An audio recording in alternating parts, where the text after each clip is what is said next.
नमस्कार प्रिय मित्रों, मैं ज्योतिषकार कमल आप सबका हार्दिक अभिनंदन करता हूं आपके अपने इस प्यारे यूट्यूब चैनल अलौकिक साधनाओं में। दोस्तों, सूर्य ग्रहण 8 अप्रैल 2024 को पड़ रहा है। ग्रहण पर बहुत सारी साधनाएं की जाती है, बहुत सारे तंत्र मंत्रों का प्रयोग किया जाता है और बहुत सारी शक्तियां होती है जो ग्रहण में, होली में, दीपावली में, इन दिनों में वो विचरण करती है। वो आसानी से उनसे संपर्क स्थापित हो सकता है, आसानी से आप अपनी मनोकामना सिद्ध कर सकते हो। ऐसी हजारों शक्तियां इस प्रकृति में, इस वायुमंडल में उस समय में विचरण करती है।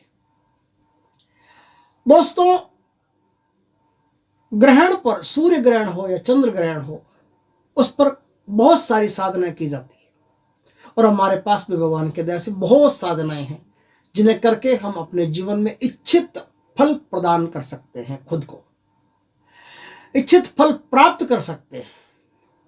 दोस्तों, आज मैं आपको एक ऐसी साधना बताता हूं। यदि किसी के घर में गरीबी है, तंगहाली है, परेशानी है या कर्जा सर पे चढ़ गया है, लाखों, करोड़ों, अरबों तक का भी चढ़ गया है, तो भी चिंता की बात नहीं है। एक रात एक विशेष विधि से यह साधना कर लिया आपने तो आपका अरबों रुपए का कर्जा भी देखते देखते खत्म हो जाएगा। लाखों का हो, करोड़ों का हो, जितना भी बड़ा कर्जा हो, अरबों कहूंगा तो लोगों के किसी किसी के दिल में ऐसे ऐसे ठास पे फेंक रहा है, झूठ बोल रहा है, ये कर रहा है, वो कर रहा है। लेकिन भारतीय तंत्र के बारे में पता नहीं है तो मूर्खों को ऐसे ही बोलेंगे। जिनको पता है वो तो पता है कि हाँ ऐसा हो सकता है, कोई बड़ी बात नहीं। भारतीय तंत्र बहुत मजबूत है। भारतीय तंत्र प्रणाली में ऐसी हजारों विद्याएं हैं जिसे करके हम बहुत कुछ प्राप्त कर सकते हैं। सूर्य ग्रहण में बहुत सारी साधनाएं हैं जिनमें जिन्नों की साधनाएं भी होती है, वो विशेष होती है, वो आसानी से सिद्ध हो सकते हैं। जिन तो मुसलमान होते हैं ना, वो उनका सूर्य ग्रहण से क्या लेना देना। लेकिन मुसलमान, हिंदू आपके धरती धरती तक है। जैसे ऊपर पहुंच गया, ना कोई हिंदू है ना कोई मुसलमान है, सिर्फ आत्मा है। तो वो आत्माएं, जिन्नों की जो आत्माएं होती है वो होली के दिन आराम से पकड़ी जा सकती है। उसी तरह से बहुत सारी शक्तियां हैं जिनकी हम साधना करके उनका प्रत्यक्षीकरण भी कर सकते हैं होली के, ये ग्रहण के दिन। आज मैं आपको ऐसी एक साधना बताता हूं। यदि आप पर कोई कर्जा हो भारी, तो 2-4 बातें तो पहले नोट कर लो कि ग्रहण जब हो तब विशेष सावधानियां बरतनी चाहिए। वो सब बातें आप अगर फॉलो करते हैं तो आपके घर में वैसे ही कोई कर्जा कभी होगा ही नहीं। जब भी ग्रहण का समय, जैसे अभी 8 अप्रैल को जो ग्रहण है उसका समय क्या है मैं बताता हूं आपको। समय है रात 9:12 से 1:55 तक। 9:12 से 1:55 तक का ये जो समय है जहां से ग्रहण लगना शुरू होगा, पात, स्पर्श, मोक्ष सब हो जाएगा ना। तो इस समय की अवधि में, इस क्षणों में आपको कुछ विशेष सावधानियां रखनी चाहिए। क्या सावधानियां रखनी चाहिए कि एक तो कोई प्रेग्नेंट लेडी हो ना, उसको ग्रहण के समय बाहर नहीं निकलना चाहिए और खुले बालों तो हरगिज नहीं निकलना चाहिए। बाहर ही नहीं निकलना चाहिए, लेकिन ग्रहण में बाल खुले नहीं रखने चाहिए, क्योंकि ग्रहण में यदि बाल खुले रखते हैं तो राहु का भारी दोष लगता है। गृहिणी स्त्री को यदि वो ग्रहण में बाल खुले रखती है तो राहु का भारी दोष लगता है। इसलिए उसको ग्रहण काल में अपने बालों को बांध करके रखना चाहिए। और ज्यादा से ज्यादा बढ़िया तो ये हो कि कुसा जो होती है, जिस तरह से वो एक पिन होती है ना बालों में ऐसे लगाने की, बाल वो जोड़ा बना करके लगाते हैं, उसी तरह से कुसा जो होती है वो बालों में लगा ले तो सर्वश्रेष्ठ रहता है। उस पर किसी प्रकार की कोई भी नेगेटिव एनर्जी असर ही नहीं कर सकता। दूसरी बात है कि बहुत लोग क्या करते हैं कि ग्रहण में खाना खा लेते हैं, खाने को छू लेते हैं, रसोई में चले जाते हैं। ये बहुत गलत बात है। ग्रहण में आपके भोजन अशुद्ध हो जाते हैं। उस समय में पर्यावरण में नेगेटिव एनर्जी प्रचंड मात्रा में रहती है, कार्बन डाइऑक्साइड बहुत तेज मात्रा में रहती है। तो उस समय किया गया भोजन शरीर के लिए शुभ नहीं है।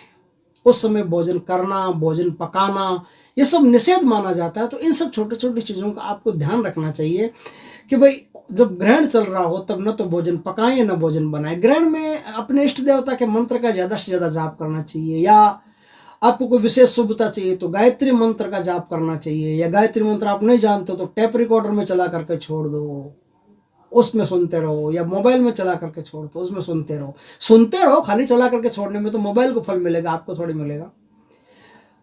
कहने से, सुनने से कहने और सुनने में बराबर का ही फल है। यदि कोई कथा कहता है तो भी उसे उतना ही फल है, और कथा सुनता है तो भी उतना ही फल है। तो आप अगर सुनते हो, टेप रिकॉर्डर भी या मोबाइल में भी सुनते हो ना, तो भी आपको फल तो मिलेगा ही, बराबर फल मिलेगा, उसमें कोई दिक्कत नहीं है। आपने कहीं से भी सुना तो कानों के द्वारा हृदय में उतरा तो फल तो मिलेगा। तो आप गायत्री मंत्र का ज्यादा से ज्यादा जाप कीजिए। यदि गरीबी स्थिति है तो श्रीम जो बीज मंत्र है ना, श्रीम बीज मंत्र का ज्यादा से ज्यादा जाप करना चाहिए। इस अवधि में ज्यादा से ज्यादा श्रीम बीज मंत्र का जाप करने से उस समय जो जाप किया जाता है वो करोड़ों गुना माना जाता है, उस जाप की संख्या अनलिमिटेड मानी जाती है। तो आपको बहुत अच्छा फल मिलता है। ये छोटी छोटी बातें मैंने बताई आपको, आप करेंगे तो बढ़िया रहेगा। ग्रहण के समय, ग्रहण जब शुरू होना तब कोई भी साधना आप करो, एक बात का ध्यान रखें, चाहे तो आप साबर मंत्रों की सिद्धि करते हो, चाहे प्रक्षा मंत्रों को सिद्ध करते हो, चाहे आप पेट के, नाक के, कान के, दांतों के, सांप के, बिच्छू के मंत्र सिद्ध कर रहे हो, कोई भी कर रहे हो, स्नान करके ही आपको काम करना पड़ेगा। स्नान करके ही काम करना पड़ेगा। कोई भी साधना करो ग्रहण में, ग्रहण शुरू होने से पहले स्नान करें, और ग्रहण खत्म हो जाए तब भी स्नान करें। लेकिन जो पहले स्नान करें और बाद में स्नान करें, उसमें थोड़ा सा फर्क बताता हूँ मैं आपको। एक ऐसी टेक्निक बताऊंगा जिससे आपका घर धन समृद्धि से संपन्न हो जाएगा। ग्रहण खत्म हो जाए और कोई आदमी यदि मंत्र का जाप कर रहा हो, चाहे आप गायत्री मंत्र का कर रहे हो, चाहे श्रीम का कर रहे हो, चाहे किसी का भी कर रहे हो, ग्रहण के दौरान वो 3 घंटे जो बनते हैं, उस 3 घंटों में आपने जो भी कोई जाप किया है, मान लो जाप किया है ना, तो जाप करने वाले आदमी के लिए एक विशेष बात बताता हूँ। जाप करने वाले आदमी के लिए विशेष बात यह है कि वो स्नान करे और कपड़ों सहित स्नान करे। कपड़ों सहित स्नान करे, कपड़ों सहित स्नान करे। और कपड़ों सहित स्नान करने के बाद में कपड़े तो आप गुसल खाए स्नान घर में खोलोगे ही, अपने कपड़े खोल दे। अक्सर आप क्या करते हैं, कपड़े खोल देते तो कपड़ों पर पानी डाल करके उसको ऐसे करके निचो लेते हैं ना। ग्रहण के दिन आपको कपड़े धोने हैं, सिर्फ निचोने नहीं। कपड़ा सिर्फ धोया और झरता उसमें से पानी झरता ही आप सुखा दो।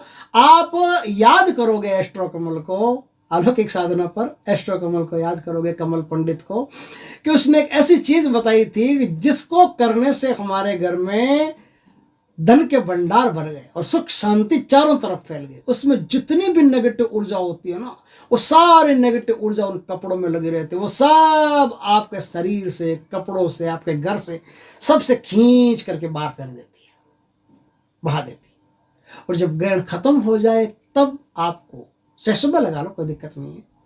आपको घर में नमक डाल करके पोछे लगाने चाहिए। उससे घर की जितनी भी नेगेटिव ऊर्जा होती है सब बाहर निकल जाती है। आपके घर में सुख समृद्धि शांति रहती है, आनंद रहता है। घर में ऐसा लगता है जैसे जन्नत में आए, स्वर्ग में आए। इस प्रकार से बहुत छोटी छोटी बातें हैं, उस समय ध्यान रखनी चाहिए। ग्रहण में झाड़ू को छूना नहीं चाहिए, और ग्रहण खत्म होने के बाद में सबसे पहला प्रणाम झाड़ू को करना चाहिए, क्योंकि झाड़ू को प्रणाम करने से आपकी सारी दरिद्रता, उसी समय सारी दरिद्रता नोट होती है। उसी समय सारी नेगेटिव एनर्जी तो दरिद्रता है, तो उसी समय सारी नेगेटिव एनर्जी नोट होती है। तो वो नेगेटिव एनर्जी उठा करके फेंकने वाली चीज जो होती है वो झाड़ू ही होती है, और झाड़ू को लक्ष्मी का रूप माना जाता है। लक्ष्मी चाहिए तो सबसे पहला प्रणाम लक्ष्मी को करना पड़ेगा। तो सबसे पहले ग्रहण खत्म होते ही प्रणाम झाड़ू को करके। झाड़ू पर एक साधना भी होती है, आप बोलोगे तो मैं बता दूंगा। झाड़ू पर एक टॉप की साधना होती है जिससे जन्मों जन्मों की दरिद्रता को खत्म किया जा सकता है।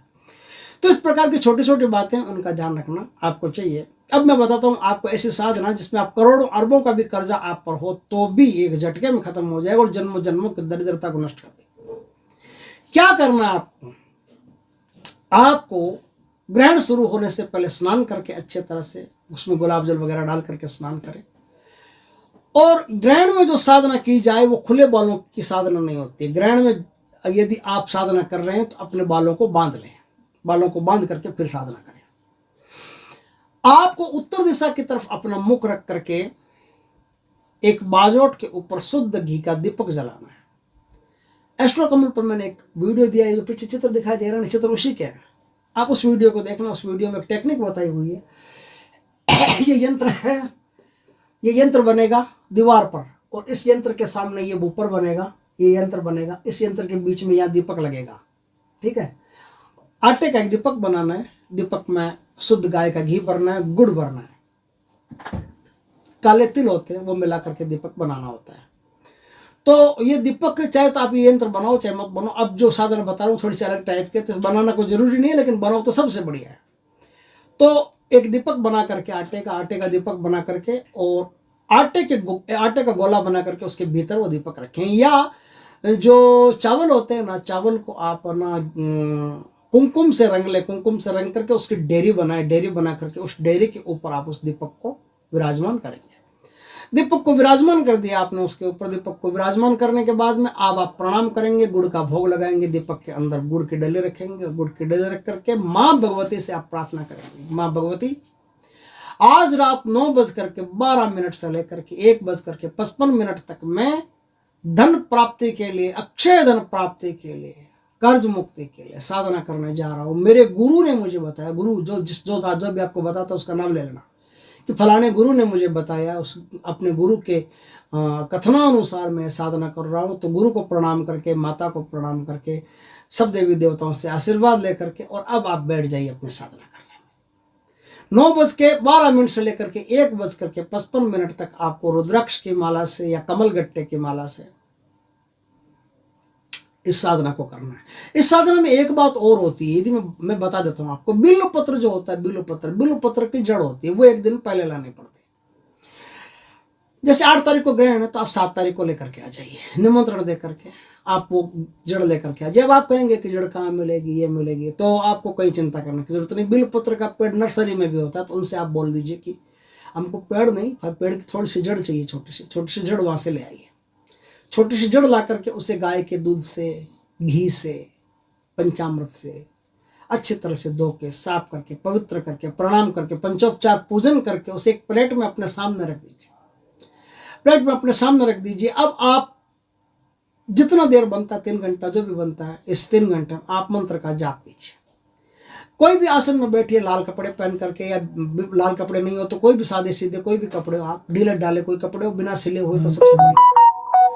तो कपड़े पहन करके आपको जाप करना है, जाप करना है, जाप करना है। जाप करने के बाद में सुबह रात 1:55 पर ग्रहण खत्म हो जाएगा, सुबह अर्ली मॉर्निंग वो जड़ को उठा लेना। जड़ को उठा करके उसका ताबीज बना लेना। ताबीज बना करके जो पुरुष है वो तो राइट हैंड की बाजू पर, और स्त्री हैं वो लेफ्ट हैंड की बाजू पर उस ताबीज को बांध सकती है। अगर आप चाहते हैं कि भाई अब मैं स्त्री पुरुष दोनों पहनना है तो 2 जड़ ले आइए, छोटे छोटे, कोई दिक्कत नहीं। 2 जड़ों की स्त्री पुरुष दोनों, जो अगर दोनों वर्किंग वाले हैं, दोनों कमाने वाले हैं, तो दोनों बांध सकते हैं। एक आदमी साधना करेगा, दोनों बांध सकते हैं, कोई दिक्कत नहीं। दोनों बांध लीजिए अपने हाथों पर, दोनों बांध लीजिए। दोनों को अच्छी इनकम होगी, अच्छा घर में बरकत होगी, लक्ष्मी ठाट बाट से निवास करेगी, कोई चीज़ की घर में कमी नहीं रहेगी। अब क्या है, आपने ये तो मैंने बता दिया उसका। अब दीपक वगैरह जो आपने किया उसका क्या करेंगे। तो दीपक वगैरह आपने जो किया है उसमें गुड़ और मिला करके, थोड़ा सा गुड़ पीस करके मिला करके दीपक का एकदम चूरमा सा बना लीजिए, एकदम सूख जाएगा तब तक तो चूरा चूरा बना करके उस दीपक का और आटे का, चावलों का, उन सबको चींटियाँ जहाँ दाना चुगती है, कीड़नाल जिसे बोलते हैं, कीड़नाल पर ले जा करके आप बाहर डाल दीजिए और 1 बोतल पानी उस कीड़नाल के आसपास ऐसे बिखेर दीजिए। बस आपका काम हो गया। अब आपको माँ भगवती की कृपा से पूरी साल पैसे के लिए कोई मशक्कत नहीं करनी पड़ेगी, दुख नहीं पाना पड़ेगा। माँ भगवती की कृपा से धन धान्य के भंडार बढ़ते चले जाएंगे और आप देखोगे कि एक ऐसी अद्भुत साधना आपके पास है। मंत्र तो शायद मैंने अब तक बताया नहीं, बता देता हूँ, कोई दिक्कत नहीं। मंत्र ओम एम ह्रीम श्रीम सम सिद्धिदा साधे साधे स्वाहा। फिर बताऊँ, ओम एम ह्रीम श्रीम सम सिद्धिदा साधे साधे स्वाहा, ये मंत्र है। इस मंत्र का जाप करके आपको शक्ति को खुश करना है। शक्ति खुश हुई तो आपके जीवन में धन संबंधी कोई भी रोक टोक, तंगी, परेशानी कुछ नहीं रहेगी और आपका जीवन एकदम धन्य हो जाएगा। दोस्तों, वीडियो अच्छा लगे तो लाइक करना, कमेंट करना, शेयर करना। पहली बार हमारे चैनल पर आए, चैनल को सब्सक्राइब करना, पास में जो बेल आइकन का बटन हो दबा देना ताकि हमारी ज्ञानवर्धक जानकारीपूर्ण वीडियो सबसे पहले आपके पास आ सके। जय श्री कृष्णा दोस्तों।